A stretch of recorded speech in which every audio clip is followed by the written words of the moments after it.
পরিকল্পনা ও উদ্যোগের অভাবে বরিশাল সিটি কর্পোরেশনে বাড়ছে না আয়ের উৎস, যেখান থেকে বছরে বড় ধরনের আয় করে নগরবাসীকে চাপমুক্ত করা সম্ভব সেই মার্কেটগুলো পড়ে আছে জরাজীর্ণ অবস্থায়।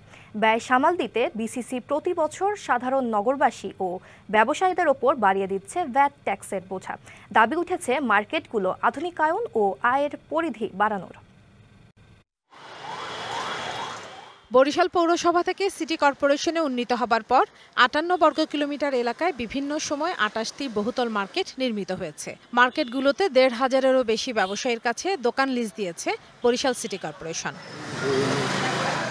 প্রতি বছর ভাড়া বৃদ্ধি হলেও সংস্কার কাজ না হওয়ায় জরাজীর্ণ হয়ে ধসে পড়ার উপক্রম ভবনগুলো।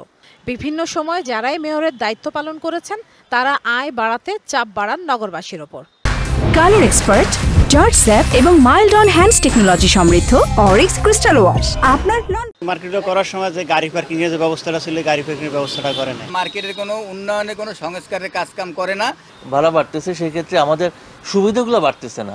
নগরীর মার্কেটগুলো আধুনিকায়ন করা হলে সিটি কর্পোরেশন লাভবান হবে, বাড়বে আয়ের উৎস। সিঁড়িগুলোর আপনার প্লাস্টারগুলো খসে খসে পড়তেছে। আপনি মার্কেটের সামনে যে ড্রপ ওয়ালগুলো ভেঙে ভেঙে পড়তেছে। একটা ভালো বহুতল ভবন নির্মাণ করতে পারেন, মানুষ এসে খুব স্বাচ্ছন্দ্যে ক্রয় বিক্রয় করে যেতে পারবেন, তাহলে এটা সিটি কর্পোরেশনের জন্য লাভজনক হবে।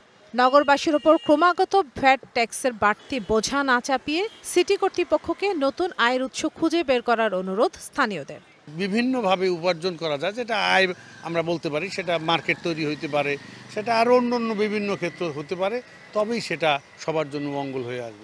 আয়ের উৎস বাড়ানোর চেষ্টা চলছে জানান সিটি কর্পোরেশনের প্রধান নির্বাহী কর্মকর্তা। নতুন নতুন মার্কেট হয়তো আমরা করব, আর পুরাতন যেগুলো আছে এগুলো আমরা যেটা সংস্কার করা সম্ভব, যেটা রং করলে বা কিছু খুঁটিনাটি কাজ করলে যদি এটা চালু হয়, এখানে কোনো সমস্যা না হয়, আমাদের ইঞ্জিনিয়ার যারা এক্সপার্ট আছে তারা দেখবে।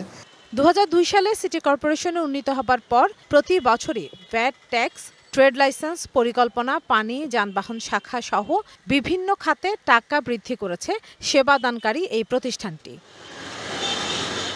DBC news desk.